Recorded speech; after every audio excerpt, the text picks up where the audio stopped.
Carros com melhor custo-benefício para você comprar agora em 2023. Juntou uma grana para trocar de carro, até mesmo comprar seu primeiro carro, mas está na dúvida sobre quais são as melhores opções do mercado? Então vem comigo que nesse vídeo tenho várias sugestões interessantes. Então se já gostou do tema, não esquece de deixar aquele like no começo do vídeo para fortalecer o canal. Se inscreva se ainda não for inscrito. Eu sou o Paulo Silva e esse é o Bate-Papo Automotivo.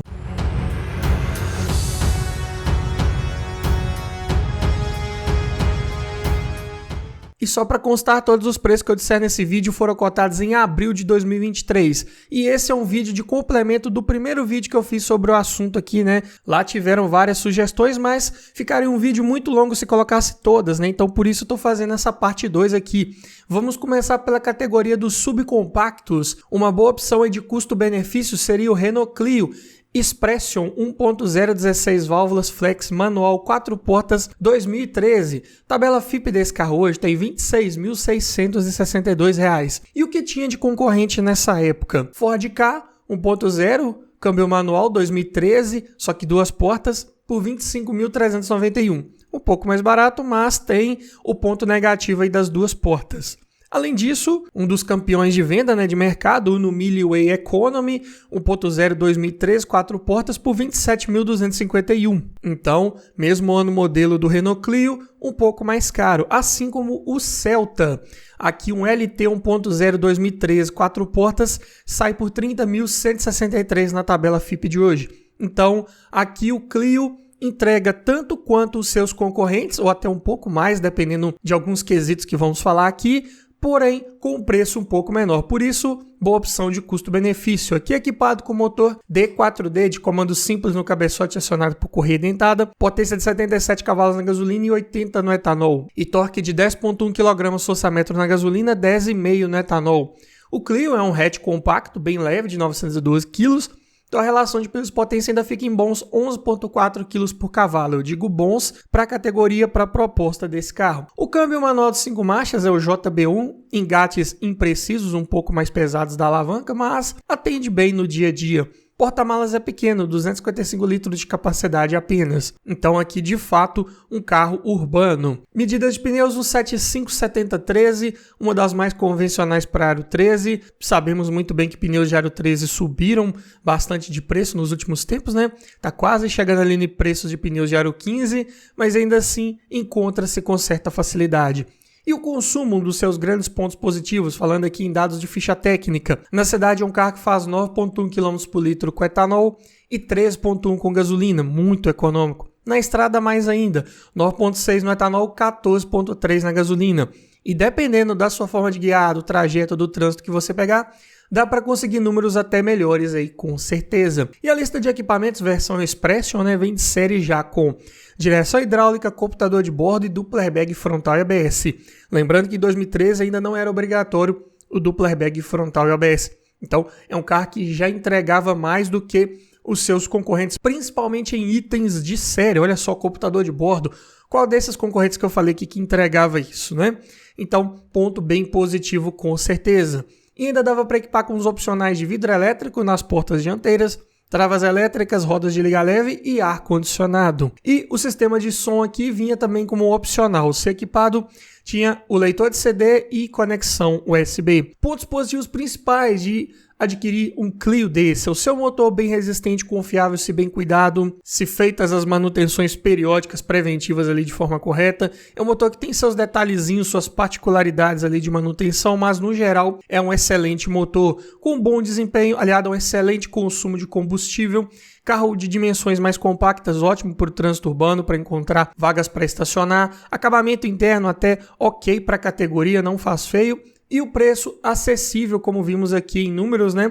Pelo seu ano de fabricação e pelo que tinha de concorrência. Pontos de atenção para você ficar ligado nesse carro: motor com cabeçote em alumínio, não aceita retífica. E uma das particularidades desse motor é que se você trocar correia dentada e tensor, é fortemente recomendável você trocar também a bomba d'água, porque se ela não for trocada e já estiver apresentando ali algum desgaste, alguma folga ali no eixo, essa correia com tensor novo pode forçar esse eixo e, consequentemente, forçar o rotor ali contra a parede da bomba e riscar esse rotor, que não vai ser legal.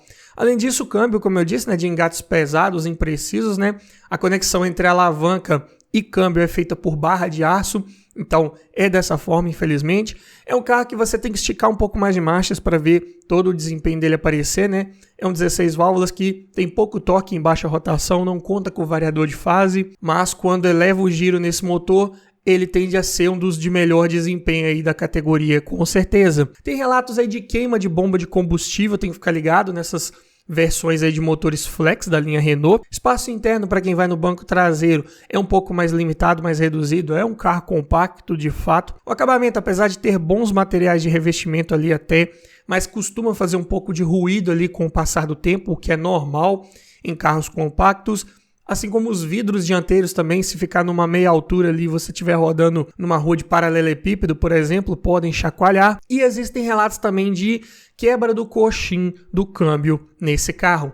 Mas passando aqui para o segundo da lista, para você que precisa de mais porta-malas, vamos falar aqui da categoria dos sedãs compactos.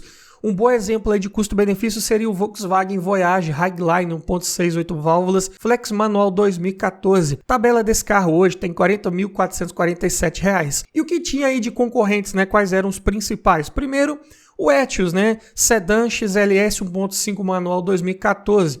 Top de linha também, assim como o Voyage, mas por R$ 41.892, um pouco mais caro. Já o Prisma LTZ 1.4 manual também 2014, custando absurdamente R$ 48.367. E de quebra com motor um pouco menor também. E também tem a opção do HB20S Premium 1.6 2014 por R$ 49.808.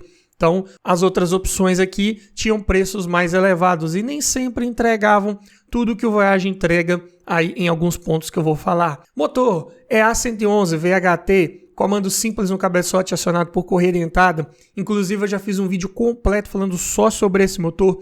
Tudo para você ficar ligado ali com relação à manutenção preventiva, onde o bicho pega nesse motor, o que você tem que olhar antes de comprar um carro com esse motor. Vou deixar o link na descrição. Mas aqui em números ele gera 101 cavalos de potência na gasolina, 104 no etanol. E torque de 15,4 kgfm na gasolina e 15,6 no etanol. Números bons para um sedã compacto de 1.029 kg. A relação de peso-potência fica em 9,9 kg por cavalo. É um carro de bom desempenho, um carro de ótimas respostas, ótimas retomadas de velocidade. Aqui esse motor de 2 válvulas por cilindro, ele surpreende bastante, entrega todo esse torque aqui num giro bem baixo, ali em torno das 2.500 rotações por minuto. Então, excelente. E ainda mais equipado aí com o câmbio manual de 5 marchas, o MQ200 de excelentes engates, bem justos, bem precisos, tornam o guiar desse carro ainda mais prazeroso. Porta-malas conta com ótimos 480 litros de capacidade e bancos traseiros rebatíveis. Dá para levar bagagens da família inteira aí se você precisar. Medida de pneus 195/5515, uma das mais comuns aí para aro 15, porém perfil é um pouco mais baixo, pode ser um pouco desconfortável dependendo do trajeto que você estiver fazendo. Consumo na cidade 7,3 no etanol, 10,7 na gasolina. Na estrada 9,4 no etanol e 13,7 na gasolina. Também surpreende positivamente aqui pelo seu consumo, se tratando aí de 1.6 8 válvulas. E na lista de equipamentos também, já vem de série com direção hidráulica com ajuste de altura e profundidade, vidro elétrico nas 4 portas, travas e retrovisores elétricos, alarme, ar-condicionado, computador de bordo, duplo airbag frontal e ABS, encosto de cabeça para os 5 ocupantes, faróis de neblina e sensor de estacionamento traseiro. E como opcionais ainda dava para equipar com bancos de couro, rodas de liga leve e faróis e lanternas de neblina. E o sistema de som também como opcional, se equipado, entregava as conexões de CD, USB, Bluetooth e comandos no volante. Bem completinho, não é verdade? E os pontos positivos principais são o seu motor bem confiável, bem resistente, se você cuidar bem dele, cuidar do básico desse motor, que é a troca de óleo ali no prazo, na quilometragem corretos e utilizando o óleo correto. É um motor que não aceita outro óleo que não seja o especificado lá no manual do proprietário. Se fizer dessa forma, dificilmente vai ter problemas. Bom desempenho, boa lista de equipamentos, carro com excelentes engates do câmbio, boa estabilidade também ao fazer curvas, boa rigidez torcional da carroceria, passa bastante segurança, bastante confiança nessa hora. Carro de boa altura do solo, também não raspa com facilidade. Ótima capacidade de porta-malas, como vimos aqui em números, e por essas e outras razões também é um carro de excelente revenda, bem procurado aí no mercado e que não está tão inflacionado quanto os seus concorrentes. Daí a sugestão de bom custo-benefício, mas é claro que ele tem alguns detalhes, né? O acabamento não é dos melhores, plástico duro para todo lado, faz ruído, chacoalha com o passar do tempo, o que é normal para esse carro. Além disso, o espaço interno para quem vai no banco traseiro é apenas ok, não espere excelente, amplo espaço, né? É um carro derivado da plataforma do Gol, não tem um entre-eixos maior que o Gol, então é dessa forma. Além disso, o ajuste de altura do banco do motorista só muda a inclinação do assento, ele não eleva e abaixa como um todo, o que também pode dificultar um pouco para você encontrar melhor posição de guiar nesse carro. Pneus de perfil baixo, como eu disse, joga um pouco contra na questão do conforto ao rodar. E eu digo para você fugir das versões equipadas aí com câmbio automatizado, né, os iMotion, que deram vários problemas, até que desses automatizados é um dos que menos deu problemas, mas ainda assim eu diria para você evitar aquela manutenção extra ali de troca do fluido hidráulico, né, por exemplo. Se puder pegar um carro desse com câmbio manual, vai ser uma excelente opção de compra, com certeza. E passando aqui para os hatches compactos, né, a Compacto Premium tem também uma ótima opção aqui do Ford Fiesta Titânio 1.6 16 válvulas flex manual 2015, New Fiesta, por R$ 49.799. E como concorrentes aqui, primeiro tem o Volkswagen Gol Comfortline 1.6 2015, por R$ 42.760. Aí você já pode me perguntar, mas se o Gol tá mais barato, por que não recomendar então o Gol? Não é a melhor opção de custo-benefício? Também é uma excelente opção de custo-benefício, é um carro bem equipado, mas o Fiesta entrega um pouco mais ali em requinte, em tecnologia embarcada, entrega mais também em eficiência do conjunto mecânico, vou falar já, mas não deixa de ser também uma boa opção de compra, assim como o Volkswagen Fox Highline 1.6 16 válvulas 2015 por R$ 49.633, praticamente o mesmo preço lá do Fiesta. Ainda é uma boa opção de custo-benefício, mas é outro que também entrega um pouco menos em questão aí de requinte e tecnologia embarcada. Outra opção tem aqui o Onix LTZ 1.4 2015 por R$ 50.504, mas aí eu já acho caro pelo que ele entrega, frente ao Fiesta, por exemplo, está mais caro, entrega menos um pouco. E o HB20 Premium 1.6 2015 por R$ 54.294. Também são carros aqui de melhor revenda, carros mais procurados no mercado, desvalorizam menos, mas como estamos falando aqui de custo-benefício, né? Eu diria que o Fiesta seria uma das melhores opções, com certeza, é o destaque aqui. Falando do motor, é um Sigma de duplo comando de válvulas no cabeçote, acionado por correia dentada de longa duração, é uma correia para 160 mil quilômetros aí aproximadamente, ela trabalha imersa no óleo. Então, atenção redobrada com o óleo correto para esse motor. Tratando dessa forma, vai durar muito tempo. É uma vantagem para o Gol, por exemplo, que precisa trocar a correia dentada ali a cada 30, 40 mil quilômetros. A do Fox também é de longa duração, né? Motor 16 válvulas, o EA211. Mas aqui o Ford, por exemplo, ele já conta com variador de fase para os dois comandos. Então ele gera 125 cavalos de potência na gasolina e 130 no etanol. E torque de 15,4 kgfm na gasolina e 16 no etanol. Números excelentes. Mesmo pesando 1.126 kg, a relação de peso-potência fica em 8,7 kg por cavalo. Desempenho esplêndido, boas respostas ao acelerar, ao retomar velocidade, com certeza. Câmbio manual de 5 marchas e B5, ótimos engates, bem justos, bem precisos. O porta-malas tem 281 litros de capacidade, ele é na média para um hatch compacto.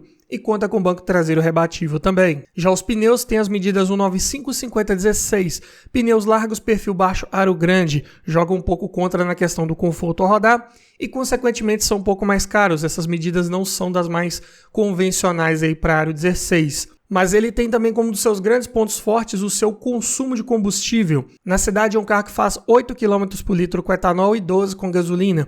Na estrada 10 no etanol e 14,3 na gasolina. Ótima média, que pode ser ainda melhor dependendo da sua forma de guiar com certeza. E, inclusive, é um carro que eu também já fiz um teste, fiz uma avaliação completa dele aqui no canal, mostrei toda a parte interna e externa, não em 2015, mas em 2019, mas mesmo o conjunto mecânico, fiz um teste de consumo nele lá. Vou deixar o link na descrição também para você assistir. Mas aqui o Fiesta Titânio, ele já vem de série equipado com direção elétrica com ajuste de altura e profundidade, vidros, travas e retrovisores elétricos, alarme, rodas de liga leve, ar-condicionado digital, um diferencial também para os Volkswagen que eu citei, além de computador de bordo, controlador de velocidade, bancos de couro, faróis e limpadores de acionamento automático, retrovisor fotocrômico, que é outro diferencial também para Gol e Fox, 6 airbags com ABS, controle de tração e estabilidade, além disso equipado também com faróis de neblina, Isofix, assistente de partida em rampa e sensor de estacionamento traseiro. Então, é um dos pontos aqui que ele se sobressai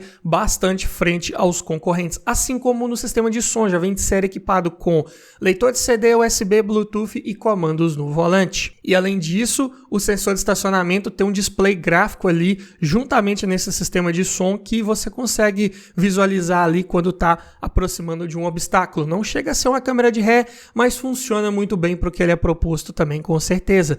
Pontos positivos: é um motor bem confiável, resistente, se você cuidar bem dele. Se você mudar a especificação de óleo, vai agredir essa correia dentada e pode fazer ela arrebentar muito antes do prazo. Então, fique ligado nesse detalhe. Também tem boa oferta de peças, principalmente de parte mecânica, um motor que ficou por bastante tempo no mercado, então encontra-se peças ainda com facilidade. Ótimo desempenho, excelente consumo de combustível, excelente lista de equipamentos também, boa estabilidade ao fazer curvas, é outro aí também que passa bastante confiança nessa hora, e um carro de bom prazer ao guiar. Você se senta numa posição mais esportiva nesse veículo, que é bem legal. Além disso, também é um carro bem ergonômico, todos os comandos ali muito bem localizados, bem à mão. O painel central ali, ele tem um design que traz aqueles comandos do som mais para próximo da sua mão ali, então você não precisa se esticar muito para mexer no som, o que é bem legal, o que é ergonomicamente correto também. Porém, como pontos de atenção, o acabamento ali é apenas ok, não faz tanto ruído quanto os Volkswagen,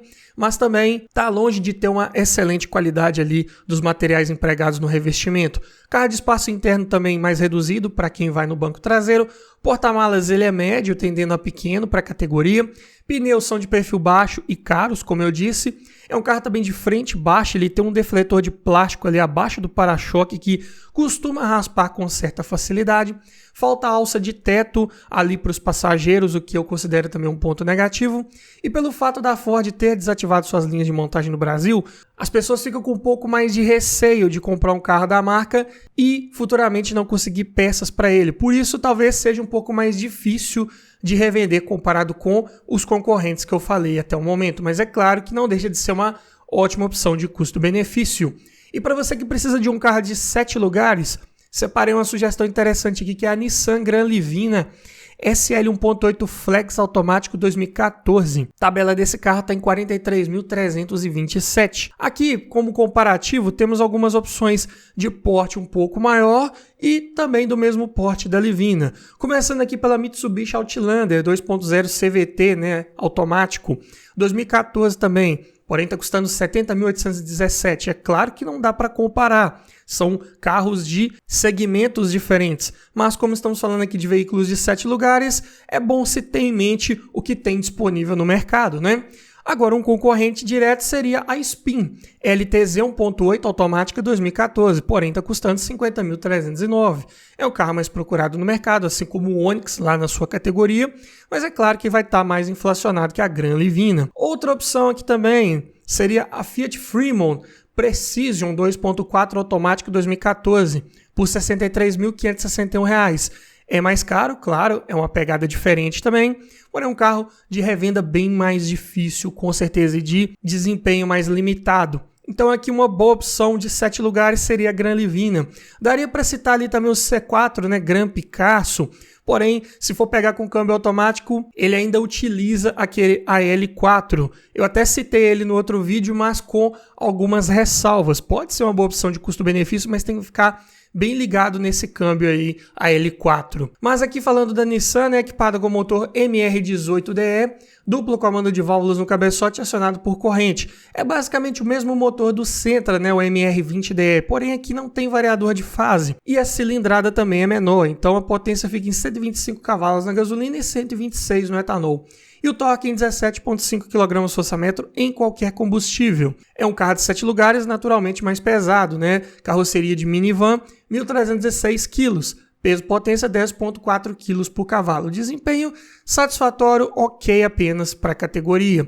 O câmbio aqui é um automático convencional de 4 velocidades, é o RE4F03A. Também é utilizado lá no TIDA. Se bem cuidado, se feitas as trocas de óleo e filtros ali no tempo correto, é um câmbio que também não costuma incomodar, ele é bem resistente, bem dimensionado para esse torque de saída do motor desse carro. Porta-malas, se a terceira fileira estiver rebatida, tem 450 litros de capacidade. Se estiver utilizando a terceira fileira, sobram apenas 123 litros. Então fica um pouco complicado ali se você for fazer uma viagem com 6, 7 pessoas e precisar levar bagagens de todo mundo. Mas falando aqui das medidas de pneus, são as 185/6515, medidas até um pouco mais convencionais para aro 15, perfil mais alto, o que ajuda também na questão do conforto ao rodar. Consumo na cidade, 6,2 no etanol, 8,9 na gasolina. Na estrada, 7,7 no etanol, 11,2 na gasolina. Não podemos esquecer que é um carro aí de 1.306 kg e com um câmbio automático de apenas 4 velocidades. Não dá para esperar um consumo de combustível muito bom. E nessa versão SL top de linha veio equipado com direção elétrica com ajuste de altura, vidros, travas e retrovisores elétricos, alarme, rodas de liga leve, ar-condicionado digital, bancos de couro, chave presencial, dupla airbag frontal ABS e faróis de neblina. E o sistema de som conta com leitor de CD e leitor de cartão de memória. Então, eu diria que a lista de equipamentos aqui ela é ok, tem sim alguns mimos aí, né? Um ar-condicionado digital, bancos de couro, chave presencial, mas para um 2014 faltou aí, principalmente em conectividade. Deveria ter pelo menos aí uma conexão Bluetooth, na minha opinião. Mas quais são os pontos positivos de pegar um carro desse? A sua robustez, confiabilidade mecânica, motor de mesma concepção ali do Sentra, boa oferta de peças no mercado. Claro que não vai ser tão barato de manter quanto a linha mais compacta aí da Nissan, mas ainda assim, nada que torne inviável manter um carro desse. Claro que algumas peças de acabamento ali também podem ser um pouco mais caras. Além disso, o câmbio bem resistente, confiável se bem cuidado, desempenho ok para a categoria, ótimo espaço interno, boa versatilidade, né? Dá para levar até 7 passageiros, é um dos pontos fortes desse carro. Além disso, posição mais alta de guiar para quem gosta ali de uma pegada de uma minivan, excelente também. Boa lista de equipamentos, mas também um outro item que eu digo que faltou seria o computador de bordo aí nessa versão, que é a top de linha, né? E já que eu estou falando de pontos de atenção, existem relatos aí de falha na solda da fixação do cinto de segurança. É algo para você verificar com bastante atenção quando eu estiver olhando o carro desse para comprar. Além disso, falta também ponteiro de temperatura do motor ali no painel e regulagem de altura do cinto de segurança.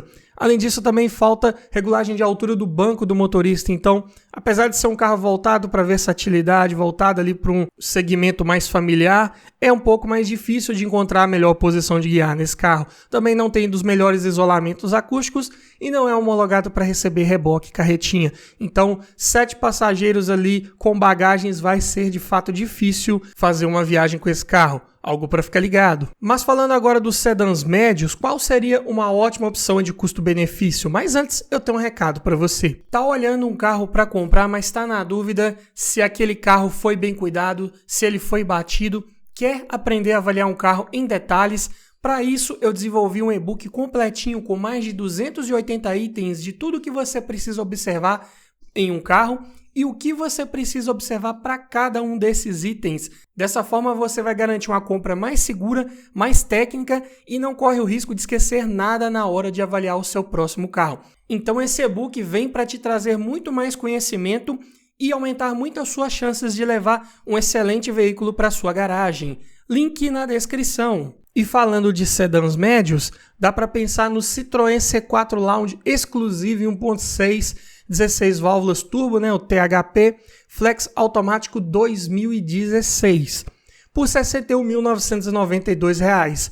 O que tem de concorrente aí nessa época? Civic EXR 2.0 automático 2016, por R$ 79.533. Eu sei, eu estou comparando aqui o C4 Lounge Turbo com o Civic 2.0 aspirado, mas eu estou comparando também as versões top de linha, as mais completas de cada um desses carros. Então, o que cada um entrega? É claro que vão ter essas diferenças, né? Assim como o Corolla também, a sua versão top de linha seria a Altis 2.0, né? Aspirado, câmbio automático 2016, por R$ 89.061. Olha só, é um motor de tecnologia não tão avançada quanto os turbo, mas com preço muito mais elevado. É claro que tem toda a parte também da confiabilidade mecânica, da facilidade de revenda, mas estou colocando isso aqui em números, enfatizando todos os pontos positivos e negativos de cada um desses dois carros para você tomar sua decisão de qual seria a melhor para a sua realidade, para a sua necessidade. Quer comparar então com um motor turbo? Vamos pensar aqui no Jetta Highline 2.0 TSI automático 2016. Um carro desse hoje está custando R$ 92.354. Olha a diferença para um C4 Lounge. Vou falar dos pontos positivos e negativos dele já. Mas começando aqui pelo motor, né? É o THP, duplo comando de válvulas no cabeçote acionado por corrente, variador de fase para as válvulas de admissão, turbo alimentado e de injeção direta de combustível.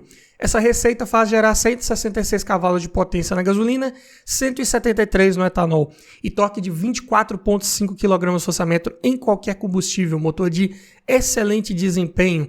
Mesmo para um carro de 1.500 kg, sedã médio, bem pesado, a relação de peso-potência ainda ficou em excelentes 8,7 kg por cavalo. Vai ter respostas muito rápidas ao acelerar, com certeza. E aqui equipado com um câmbio automático convencional de 6 velocidades, da Aisin, né? É o TF70SC, de trocas de marcha suaves, sem trancos, como todo bom câmbio desse deve ser, né? Acoplado ao motor por conversor de torque. É um câmbio mecanicamente bem resistente, bem confiável, se feita a manutenção preventiva dele também. Vou falar já sobre isso. Porta-malas 450 litros de capacidade. É ok para um sedã médio, ainda dá para levar bagagens da família toda. E conta com bancos traseiros rebatíveis e bipartidos. Medidas de pneus 225, 45, 17, pneus largos, perfil baixo, aro grande, pneus caros. Consumo na cidade, 7,1 no etanol, 10,5 na gasolina. Na estrada 9 no etanol e 3,2 na gasolina. Surpreende muito também pela economia de combustível, se tratando aí de um carro de 1.500 kg. Câmbio automático. Esse motor 1.6 turbo, né, usando a estratégia aí de downsize, né, faz toda a diferença.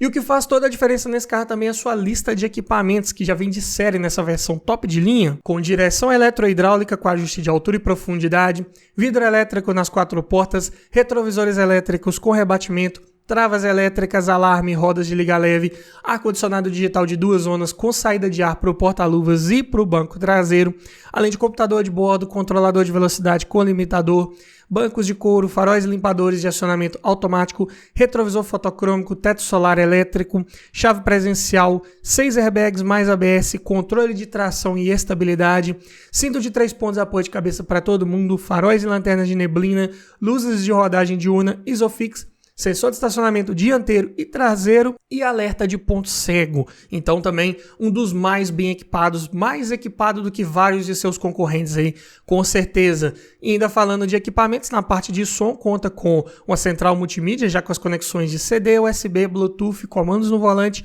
GPS integrado e câmera de ré.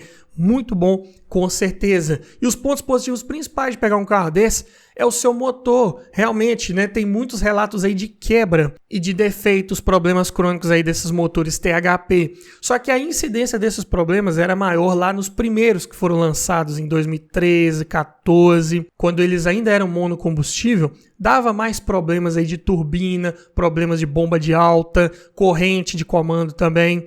Nesses mais novos foram sendo revisados, foram sendo resolvidos vários desses problemas e a incidência é menor. Ficou o motor um pouco mais confiável. Câmbio automático também é bem confiável se você cuidar ali da troca de óleo e filtro no tempo correto. Além disso, desempenho e consumo excelentes desse carro. Lista de equipamentos, eu diria aqui que o 2016 é um dos melhores nessa relação de equipamentos, porque em 2017 ele perdeu alguns itens como por exemplo o rebatimento dos espelhos externos, alerta de ponto cego e o sensor de estacionamento dianteiro. Além disso, é um carro de excelente acabamento, espaço interno, muito bom para a categoria, excelentes materiais utilizados ali em toda a parte de bancos, forros de porta, painel, sem falar que também ele é bem confortável ao rodar, suspensão voltada para essa característica de passar mais comodidade para os passageiros, sem perderem estabilidade, o que também é um ótimo ponto positivo. E o porta-malas tem uma capacidade razoável, ok, para a categoria. Mas vamos falar aqui dos pontos de atenção desse carro, né? Primeiro, ainda tem alguns relatos sim de falha no motor, né? Mais especificamente em bomba de alta pressão, que é utilizada aí nesses sistemas de injeção direta. Além de turbina, costuma dar problema.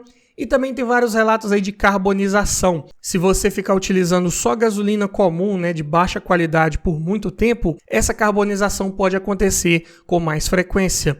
Além disso, também relatos de falha em corrente de distribuição, que também era mais comum de ocorrer lá nos primeiros THP, né, 2014 por aí, que ainda eram monocombustível. Depois disso ficou mais confiável esse motor, mas ainda exige os cuidados periódicos preventivos ali de troca de óleo, filtros no tempo correto, como manda o manual do proprietário. Além disso, cuidado também com o líquido de arrefecimento, porque aquele câmbio que eu falei que é bem confiável, bem resistente, ele trabalha com um trocador de calor ali para manter a temperatura ideal do óleo da transmissão. Só que para isso precisa passar o líquido de arrefecimento nesse trocador de calor e fazer essa troca térmica com o óleo do câmbio. Se você não cuidar desse líquido de arrefecimento, não colocar o aditivo ali na proporção correta e ficar colocando só água de torneira, vai causar corrosão em toda a linha ali de arrefecimento e principalmente lá naquele trocador de calor que pode furar. E se furar, vai misturar esse líquido no óleo da transmissão e vai fazer uma bela de uma bagunça. Então, cuidado redobrado com o arrefecimento desse carro. Além disso, o step é de uso temporário. Algumas pessoas não gostam dessa solução, então vale ser dito aqui. Também não é homologado para receber reboque, carretinha. É um carro de peças caras, né, de acabamento principalmente. Parte mecânica também da mesma forma, tá? Motor THP não é dos mais baratos de manter, assim como o TSI lá do Jetta, né? Por exemplo, uma bomba de alta, se precisar trocar, é caro, uma turbina nem se fala, bicos injetores de alta pressão também da mesma forma. E aqui nas peças de acabamento também, faróis, lanternas, para-choques, algum acabamento interno ali, tudo mais caro, e isso faz o seguro desse carro também ser mais caro. Por essas e outras razões, também é um carro de revenda um pouco mais difícil frente a vários de seus concorrentes. Por isso, está num preço hoje também mais interessante, entrega muito mais pelo valor que ele cobra. Eu digo que a atenção redobrada nesse carro tem que ser com esse motor THP, você tem que fazer uma boa avaliação dele, ver se ele foi bem cuidado, bem revisado, ver se está ali com as notas de revisão, tudo em dia, tudo em ordem, fazer um test drive para ver se não está passando por nenhum desses problemas citados. Mas passando aqui para o sedã compacto premium, né, para você que ainda quer um sedã com certo requinte, mas com um custo de manutenção um pouco menor, dá para pensar no Fiat Gran Siena Sublime 1.6 16 válvulas flex manual 2013 por R$ 35.622. Concorrente direto aqui de Polo Sedã, Comfortline 1.6 2013, câmbio manual também, porém custando R$ 41.521, bem mais caro. Outro concorrente, Honda City EX 1.5 manual 2013, R$ 49.069, olha só, mais de R$ 10.000 acima do Gran Siena. E o Cobalt LTZ 1.8 manual 2013 por R$ 39.876. Aqui já aproximou um pouco mais do preço do Gran Siena, mas ainda assim o Fiat leva vantagem em vários pontos. Vamos começar falando aqui do motor, né? Utiliza o e-torque 1.6 de comando simples no cabeçote acionado por corrente. Conta com uma potência de 115 cavalos na gasolina e 117 no etanol. E torque de 16.2 kgfm na gasolina e 16.8 no etanol. Para um carro de 1.141 kg, a relação de peso-potência fica em 9.7 kg por cavalo. Desempenho aqui muito bom, com certeza. Câmbio manual de 5 marchas, C510, engates imprecisos, você tem que se acostumar um pouco ali com aquela alavanca num primeiro momento. Porém, é um carro de excelente porta-malas, 520 litros de capacidade, ainda dá para rebater o banco traseiro. Já as medidas de pneus aqui são as 195/55/16 nessa versão Sublime, pneu de aro maior, consequentemente vai ser um pouco mais caro, e esse perfil mais baixo também joga um pouco contra na questão do conforto ao rodar. E o consumo na cidade fica em 6.9 no etanol e 10 na gasolina. Já na na estrada 8,5 km por litro no etanol e 12,6 na gasolina. Eu digo que na prática esse carro, infelizmente, ele tem a tendência de ter um consumo mais elevado mesmo, infelizmente. E a sua lista de equipamentos da versão Sublime, a mais completa, vem de série com direção hidráulica com ajuste de altura, vidro elétrico nas portas dianteiras, travas elétricas, alarme, rodas de liga leve,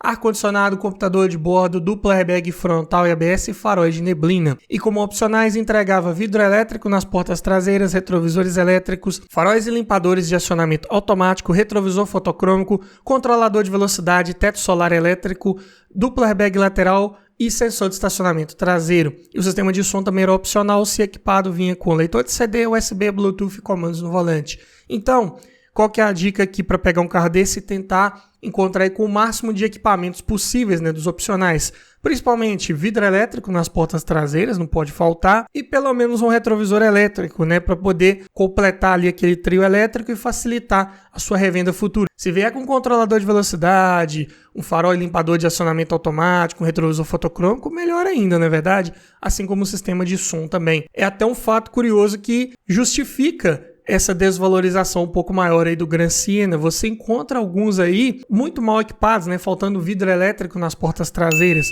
comparado com o que tinha de concorrentes. Quando esse carro era 0 km, você tinha que pagar a parte para ter esses itens que nos outros já vinham de série, o que é, no mínimo, curioso, né? E, por essa razão, quando você vai vender um carro desse que não tem esses itens, ele acaba também se desvalorizando e puxando um pouco o preço de tabela para baixo, infelizmente. Mas falando aqui dos pontos positivos principais de pegar um carro desse, tem o seu motor bem resistente, confiável, sem maiores relatos aí de quebras, problemas, defeitos crônicos, boa oferta de peças no mercado, bom desempenho, carro de excelente acabamento interno, bons materiais utilizados, boa textura dos materiais, bom espaço interno para quem vai no banco traseiro, boa capacidade de porta-malas aí acima dos 500 litros. Lista de equipamentos também, se pegar com a maioria dos opcionais disponíveis, ótima relação de custo-benefício. E é um carro bem confortável a rodar, a suspensão mais macia voltada para essa característica de fato. Pontos negativos, consumo de combustível é mais alto, carro de visibilidade traseira é comprometida, a tampa do porta-malas é mais alta, cuidado aí nas manobras, carro de estabilidade não também das melhores, pela suspensão mais macia voltada para o conforto, não é um carro que passa tanta segurança nas curvas, tem uma tendência maior de rolagem de carroceria, suspensão costuma estourar com certa facilidade, coxins e bieletas, não aceita você trocar por peças paralelas, não vão ter uma durabilidade legal, invista em peças de reposição originais ou pelo menos de primeira linha para você não ficar voltando na oficina toda hora. Engates do câmbio também não são dos melhores, como já mencionei. É um carro que curiosamente tem um alto índice de roubo, então infelizmente o seguro dele vai ser mais caro. Por essas razões também ele se desvaloriza mais frente aos seus concorrentes. Para você que gosta de SUV, também não esqueci de você. Dá para pensar aqui numa Hyundai iX35 GLS 2.0 16 válvulas flex automático 2014 por R$ 73.643. E o que tinha de concorrência aí nesse ano modelo? Vamos pegar, por exemplo, aqui uma RAV4 2.0 automática, tração dianteira 2014, R$ 84.343. CR-V XL automática 2.0, tração dianteira também 2014, R$ 87.866. Sportage também 2.0 EX automática, tração dianteira 2014, 82.617. Então aqui a X35 se sai um pouco melhor na questão de preço. Mas será que ela entrega também pelo menos igual aos concorrentes? Vamos falar primeiro aqui do motor, né? É o NU aí da linha Hyundai e Kia, de duplo comando de válvulas no cabeçote acionado por corrente e variador de fase para os dois comandos. Potência de 169 cavalos na gasolina, 178 no etanol. Torque de 20 kgfm na gasolina e 21,5 no etanol. Outro carro pesado aqui de 1.500 kg. Mesmo assim, como o motor tem potência de sobra, a relação de peso-potência fica em 8,4 kg por cavalo. Ótimo desempenho aí, com certeza. E o câmbio é o A6M F1, bem confiável, bem resistente aí também da linha Hyundai e Kia. 6 marchas, acoplado ao motor por conversor de torque, cuidando ali da troca de óleo e filtro no tempo correto, sem maiores relatos aí de problemas crônicos. Porta-malas, 465 litros de capacidade, conta com banco traseiro rebatível bipartido. Para um SUV, atende muito bem, dá para levar bagagens também da família toda. Medidas de pneus 225, 5518, pneus largos, perfil já não tão alto e aro bem grande, então são pneus de fato bem caros, prepare o bolso na hora que for trocar pneus desse carro. E, consequentemente, também é um carro de consumo mais elevado. Na cidade faz 6,1 no etanol e 8,8 na gasolina. Na estrada, 7,3 no etanol e 10,5 na gasolina. É um carro pesado, de pneus largos, motor com a tendência de ser mais gastador mesmo, então não tem como ser muito econômico. Mas em lista de equipamentos ele se sai muito bem, já vem de série com direção elétrica com ajuste de altura e profundidade, vidro elétrico nas 4 portas, travas elétricas, retrovisores elétricos com rebatimento, alarme, rodas de liga leve, ar-condicionado, computador de bordo, duplo airbag frontal e ABS, encosto de cabeça para os 5 ocupantes e faróis de neblina. E ainda dava para equipar com os opcionais de bancos de couro, controlador de velocidade, farol de acendimento automático, teto solar elétrico, panorâmico, chave presencial, assistente de partida em rampa com controle de descida e sensor de estacionamento traseiro. Senti falta aí de um ar-condicionado digital que vários concorrentes já entregavam.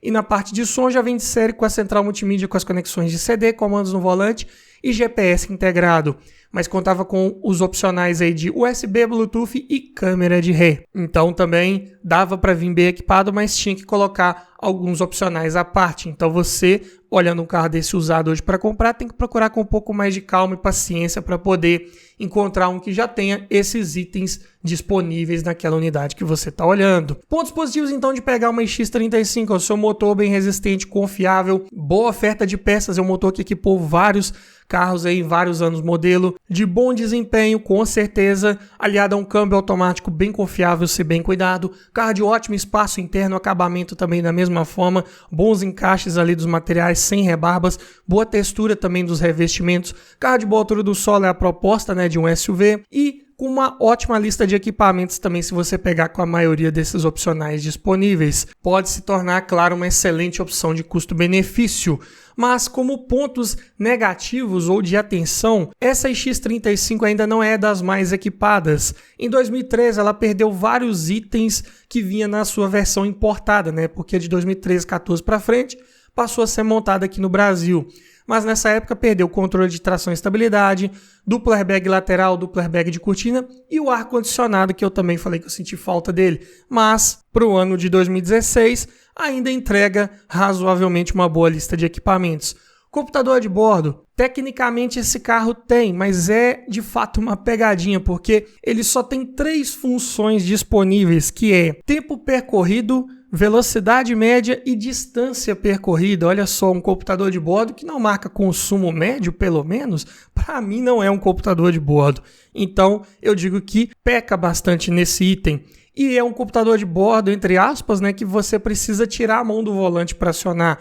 O botão fica lá no painel, assim como o Kia Cerato, HB20, Tucson de primeira geração e vários outros carros aí também dessa linha Kia e Hyundai. O freio de estacionamento é por pedal, que também muita gente considera como um ponto negativo.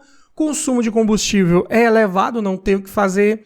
Manutenção cara, é um carro de porte médio. Peças ali, tanto mecânicas quanto de acabamento, não vão ser das mais baratas, ainda mais num carro aí com pneus de aro 18, na verdade, já falei de preços de pneus que não vão ser baratos. É um carro que, consequentemente, vai ter um seguro mais caro também. E, por essas e outras razões, a sua revenda também é um pouco mais difícil frente a vários desses concorrentes que eu já mencionei. Mas passando aqui para a categoria dos hatch médios agora, uma boa opção de compra seria o Chevrolet Vectra GTX 2.0, 8 válvulas flex manual 2011, o último ano aí do GTX no nosso mercado, pelo preço de R$ 39.534, segundo a tabela FIPE do mês de abril de 2023. Concorrentes: Volkswagen Golf GT 2.0 manual 2011, R$ 46.350, bem mais caro. Já o i30, aqui peguei um 2.0 manual 2011 por R$ 38.300, um pouco mais barato que o Vectra, porém o motor é monocombustível e o custo de manutenção é mais caro, né? Por exemplo, usa suspensão traseira Multilink, é um carro mais caro de manter comparado ao Vectra. Então, aqui o Chevrolet se sobressai um pouco melhor na questão do custo-benefício. O custo não é só o valor de compra do carro, é o valor que você vai gastar também para manter esse carro funcionando aí 100%, não é verdade? Outro concorrente, Ford Focus Titanium 2.0 manual 2011, R$ 39.034, praticamente o mesmo preço do Vectra, porém o outro aqui também de custo mais alto de manutenção. Também usa suspensão multilink na traseira, peças de acabamento aqui do Ford são bem mais caras, peças mecânicas também de uma forma geral, então o Chevrolet Vectra se sai um pouco melhor nesse quesito. Aqui equipado com motor GM Família 2, comando simples no cabeçote, acionado por correia dentada, já é um grande ponto positivo para você que quer um carro de peças baratas, de reposição. Aqui na sua última atualização desse 2.08 válvulas, já com o Flex Power de X verde, gera 133 cavalos de potência na gasolina, 140 no etanol e torque de 18.9 kg/m na gasolina e 19.7 no etanol.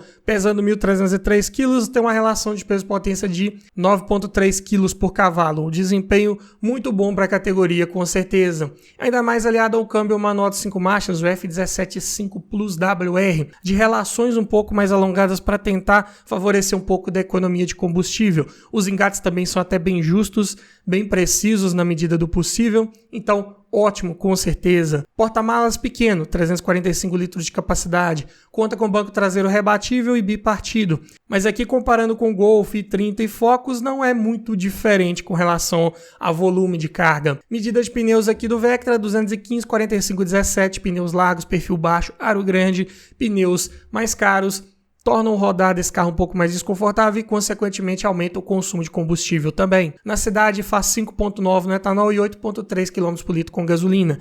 Na estrada 7.7 no etanol e 11 na gasolina. Na prática dá para você fazer um pouco melhor do que isso, uns 12, 12,5, 13 até, dependendo da sua forma de guiar. E a lista de equipamentos nessa versão top já vem de série com direção hidráulica com ajuste de altura e profundidade, vidro elétrico nas 4 portas, travas elétricas, retrovisores elétricos com rebatimento, alarme, rodas de liga leve, ar-condicionado digital com saída de ar para o porta-luvas, além de computador de bordo, limpadores de acionamento automático, retrovisor fotocrômico, banco de couro, sendo que o do motorista tem ajuste elétrico, além de controlador de velocidade, duplo airbag frontal e ABS com EBD, e faróis e lanternas de neblina. E o único opcional disponível aqui era o câmbio automático de 4 velocidades. E o sistema de som era premium, né? Então de melhor qualidade sonora ali dos alto-falantes, conta com as conexões de CD, Bluetooth e comandos no volante. Até ok se tratando de um carro 2011, que tem como principais pontos positivos a sua robustez, confiabilidade mecânica, peças baratas, fáceis de encontrar, tudo muito fácil de resolver nesse carro. Eu diria que é o mais barato aí de longe, comparado com os concorrentes que eu citei. É um motor de bom desempenho, com certeza, excelentes retomadas de velocidade, ultrapassagens com segurança, com confiança. Boa lista de equipamentos também. Além disso, um carro de bom acabamento e excelente espaço interno, principalmente para quem vai no banco traseiro. Boa estabilidade ao fazer curvas, carro de bom prazer ao guiar, posição mais esportiva de guiar, o que é ótimo para quem gosta. E é um carro também de boa procura no mercado, fez até bastante sucesso na época do seu lançamento e é um carro que está envelhecendo bem, é um carro que hoje entrega bastante, não só em custo mais acessível de aquisição, como também em custo menor de manutenção para você cuidar de um carro desse no dia a dia, e entrega também bastante em equipamentos, em confiabilidade, em comodidade a bordo. Mas é claro que ele tem alguns pontos de atenção. Consumo de combustível mais elevado, porta-malas é pequeno, é um carro baixo em relação no solo e os pneus também são de perfil baixo, que também jogam contra na questão do conforto ao rodar. E para finalizar nossa lista aqui, temos a categoria dos sedãs grandes. Uma boa opção seria o Honda Accord EX 2.0 16 válvulas gasolina automático 2010 por R$ 38.940. Concorrentes principais: Fusion 2.5 automático 2010 por R$ 39.734.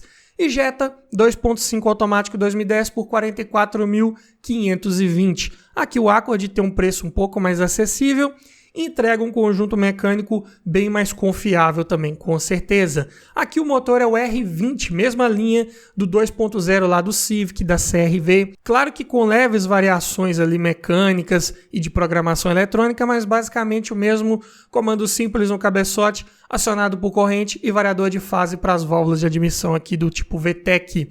Potência de 156 cavalos, é um monocombustível, né? E torque de 19.3 kg/Fm. Sedã grande de 1.472 kg, relação de peso-potência 9,4 kg por cavalo. Não vai ter aquele desempenho esplêndido, mas ainda assim não faz feio.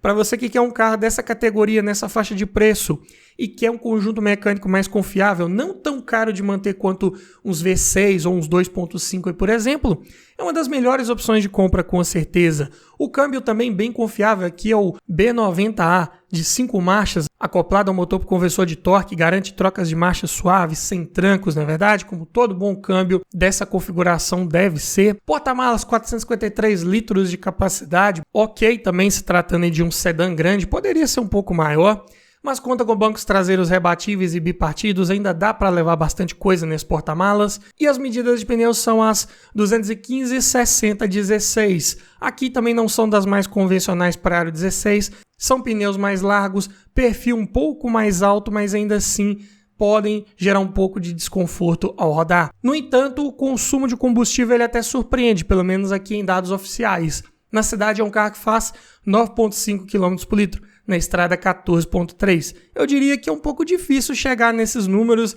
aí se tratando de um carro de 1.472 kg, câmbio automático, mas por ter 5 marchas é um carro que se sai muito bem na estrada, principalmente visando ali tanto a economia de combustível, se você estiver andando em velocidade de cruzeiro, quanto também uma retomada de velocidade mais rápida, com as marchas inferiores também um pouco mais curtas, se você precisar de mais potência. E a lista de equipamentos nessa versão EX, 2010, vem de série com direção hidráulica, com ajuste de altura e profundidade, vidros, travas e retrovisores elétricos, alarme, rodas de liga leve, ar-condicionado digital de 2 zonas, controlador de velocidade, bancos de couro, sendo que o do motorista tem ajuste elétrico, duplo airbag frontal e ABS com EBD, encosto de cabeça e cinto de 3 pontos para todos os ocupantes e faróis de neblina. E o sistema de som conta com leitor de CD e MP3 e comandos no volante. Senti falta aí pelo menos de um computador de bordo, mesmo sendo um carro 2010, mas para o porte, para a categoria,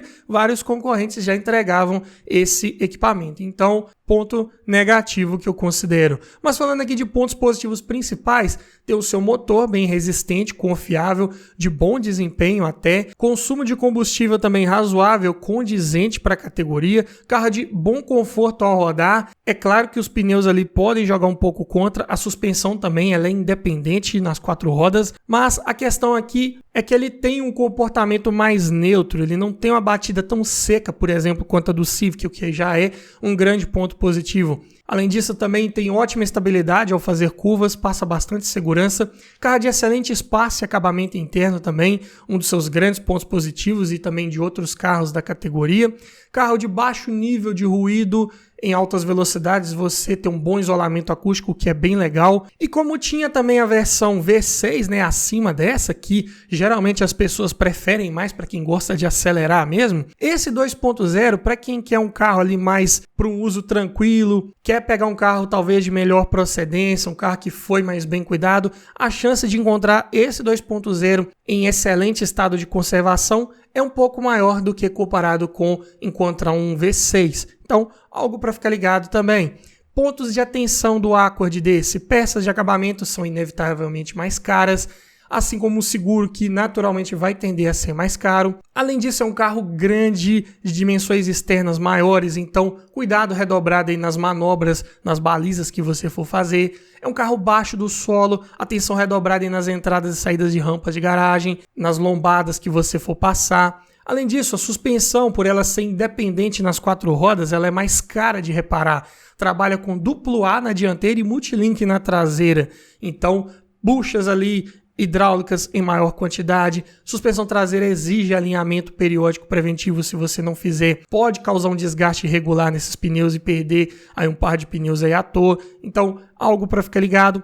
E é um carro com pouca procura no mercado, não só o Accord, mas geralmente esses carros aí dessa categoria, sedãs grandes, têm uma menor procura, então acabam sendo mais difíceis de revender, acabam sendo um pouco mais desvalorizados, mas se você pegar um carro desse de boa procedência, bem cuidado, com as revisões em dia, documentação em ordem, pode ser uma excelente opção de custo-benefício para você ficar com o veículo aí por bastante tempo. Mas me diga você, frente a todas essas sugestões, qual desses você levaria para sua garagem? Ficou faltando alguma outra sugestão interessante de bom custo-benefício? Deixa aqui nos comentários, quero ouvir a sua opinião, quero ouvir a sua sugestão. E se você gostou desse tipo de vídeo, vou deixar aqui no final uma playlist com vários vídeos nesse formato. Lá você vai encontrar sugestões de veículos em várias faixas de preço, em várias categorias, para te ajudar a escolher o melhor carro para sua garagem. No mais é isso, obrigado por assistir, aquele abraço e até o próximo vídeo.